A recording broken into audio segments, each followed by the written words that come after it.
ಚಿಕ್ಕಮಗಳೂರಿನಲ್ಲೂ ಕೂಡ ಹಾರ್ಟ್ ಅಟ್ಯಾಕ್ಗೆ ಯುವಕ ಸಾವನ್ನಪ್ಪಿದ್ದಾರೆ. 29 ವರ್ಷದ ಯುವಕ ಸಾವನ್ನಪ್ಪಿರುವಂತದ್ದು.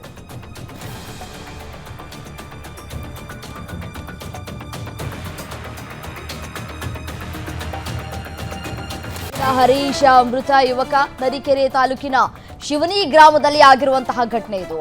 ತೆಂಗಿನಕಾಯಿ ವ್ಯಾಪಾರ ಮಾಡಿಕೊಂಡಿದ್ದಂತಹ ಹರೀಶ್ ನೆನೆ ಬೆಳಗಿನ ಜಾವ 2:30ಕ್ಕೆ ವಾಂತಿ ಮಾಡಿಕೊಂಡಿದ್ದಂತಹ ಯುವಕ ಗ್ಯಾಸ್ಟ್ರಿಕ್ ಅಂತ ಹೇಳಿ ಮಾತ್ರೆಯನ್ನ ನುಂಗಿಸಿ ಮಲಗಿಸಿದ್ರು ಮನೆಯವರು.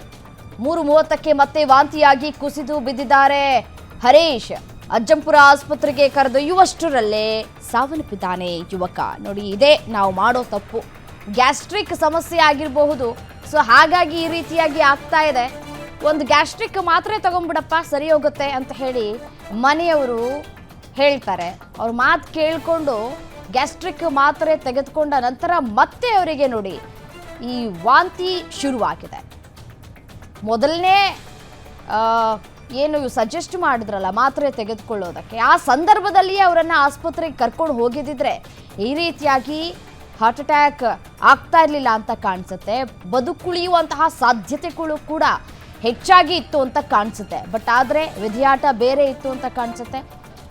3:30ಕ್ಕೆ ವಾಂತಿಯಾಗಿ ಮತ್ತೆ ಕುಸಿದು ಬಿದ್ದಿದ್ದಾರೆ. ಆಸ್ಪತ್ರೆಗೆ ಕರೆದೊಯ್ಯಬೇಕು ಅಷ್ಟರಲ್ಲಾಗಲೇ ಯುವಕ ಸಾವನ್ನಪ್ಪಿದ್ದಾರೆ. ಬರೀ 29 ವರ್ಷ ಅಷ್ಟೇ.